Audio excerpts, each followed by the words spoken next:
What's going on, everybody? This is Coach Brad. Today I'm bringing you my crash course on fats. What are they? What do we need them for? What do you need to know about them? So let's get started. Okay, we have basically, there are 4 types of fats. The really bad one is the trans fats, which are also hydrogenated. These are listed on your food labels, so if you just read them, it says hydrogenated. Stay the heck away from that one. That's the only fat that you really need to eliminate. Okay, so now we've got that out of the way. That was one of the takeaways. Here are the 3 types you should be eating: your saturated fat, your monounsaturated, and your polyunsaturated fats. These are the good 3. In fact, these are considered the healthier over saturated. Doesn't mean you have to not eat saturated fat. We just want you to eat a little bit less to get a better balance and add more of the unsaturated fats. So, what is saturated fat? These are the this is the type, that's found in animal fats, butter, cheese, milk, coconut oil, and palm kernel oil. These are some of the sources. Now, you may not cook with coconut oil currently or palm oil, but if you may have just heard of it or seen it on the shelf, that would be a major source. But the big ones that you're going to know are the animal fats, butter, cheese, milk. Animal fat being things like beef, for example. And we're going to talk about beef again in a second. Monounsaturated is going to be your avocado, your olive oil, peanuts, pecans, and almonds. So these are some of the healthier nuts that you could be snacking on, unless, of course, you have a nut allergy and you can't. Polyunsaturated, these are going to be salmon and other types of fish, canola oil and safflower oil, flax and hemp, which, by the way, can be sprinkled onto your morning cereal or oatmeal very easily, walnuts, and your omega-6s and 3s. Omega-6s and 3s are considered part of the polyunsaturated category, and these are interesting because the modern diet has us eating a very uneven ratio of omega-6s to 3s. Current estimates put the omega-6 as 16 for every 1 part of omega-3. So 16 to 1, possibly as high as 20 to 1 in some studies. And the ideal is a 1 to 1, right? 1 part omega-6 to 1 part omega-3. And there are several reasons why that I'm not going to go into now, but all you really need to know, the takeaway from that, is that if you can increase the omega-3 food sources, things like chia seed is a good one there. That could be sprinkled into cereal as well, or put into your smoothie or your protein shake. You could add that in. Like, there's little ways you could intersperse it into your daily diet. But that's what we need more of to get a better balance. Okay, so those are the sources of the different types of fats you should be eating. Now, let's talk a little bit about what is fat for? What do we need to know about it? Okay, so you should know it's the most calorie-dense macronutrient.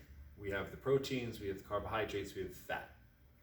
Okay, it is 9 calories of fat for every 1 gram of fat, versus protein and carbohydrates, these are only 4 calories for every 1 gram.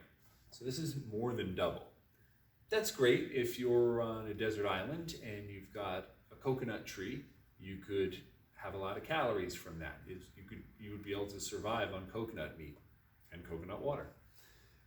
If you are for some sport, perhaps, maybe you need to put on body mass or gain weight, you might be able to do that by eating lots of high fat, all different types of fats, but it's more calories. Most of us, however, are trying to cut calories, therefore we have to be a little bit more careful about how many calories we're ingesting. Excuse me. So transportation of vitamins A, D, E, and K. These are the only 4 vitamins that are fat soluble. That just means they dissolve in the presence of fat. So fat will break them down. It'll help transport them into the body to be used however they need to be used. But without fat, they cannot be used at all. We need fats also for hormone production and hormone balance. Now, real quick, fats break down into fatty acids, that's the next level, and then they become triglycerides when they combine in a certain way in the body. Triglycerides, you may have heard that term from your doctor, those are the storage form of fat. So just understand, fat that you get in your food is not identical to the fat stored in your body, and that's the fat we're typically trying to get rid of.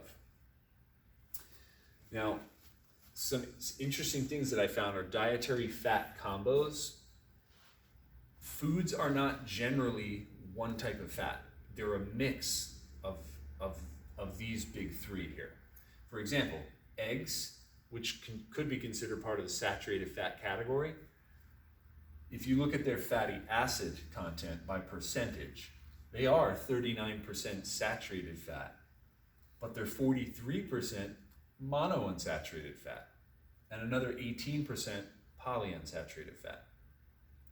Okay, so while they're actually more mono than saturated, and I think when I grew up, I was told that eggs were high in saturated fat. Yeah, they are. Now we know they're relatively high, but not as high as the monounsaturated. And these mono and poly, going back to these two, I color-coded for your ease of reference, are considered the healthier fats. We want you to try to eat more of these groups and a little bit less of the saturated. That doesn't mean eliminate saturated. It just means eat a little bit less of it, so that relative to your portion size here, you're getting more of these. Make sense? Okay. Also, one more example. Beef, typically part of the saturated fat category. We've all been told red meat is high in saturated fat. Okay, yes. In this case, it is higher in saturated fat, 55% saturated, only 40% monounsaturated, and 4% polyunsaturated. But again, I want you to see that there's a blend. Like, you can't peg any fat in food to one type of fat. So you do have to do a little bit of research and see how you're going to mix these up for your diet.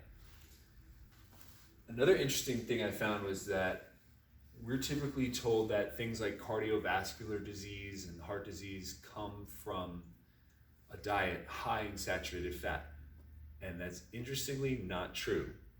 It is when you have high saturated fat intake plus high sugar and refined carb intake plus not enough of the unsaturated fats. All three of those components have to be in place to create the issues, according to recent research, to create a bad sort of environment that could lead to cardiovascular disease. I didn't know that before. Thought that was interesting. I was always told, stay away from saturated fat. And what that tells me is that sugar, or simple sugar, and refined carbohydrates, things you would find in like candy bars, are far worse for you than saturated fat alone. Something to think about. So what's the takeaway? If we can increase these, eat a little less of these, stay away from trans fats, overall you're gonna have a much healthier profile for your diet, a fat profile for your diet. And if I could just jump back to the omegas for a second. The best source that I found for those would be the polyunsaturated, particularly chia seed. That's a great one. But this category here, this column, are going to be a better source of omega-3s. There's just, for various reasons, there's so many omega-6s in our food now that we need to leave that where it is, try not to eat more of it, but bump up the omega-3s relative to the 6s so that we can get closer to a 1-to-1. It doesn't have to be exactly 1-to-1, but 16-to-1, 20-to-1, that's way out of whack. That's not even close to being balanced. Sorry, it's just not. Oh, and a quick recipe for you. Chia seeds, right? We make chia pudding, 2 ingredients. Ready?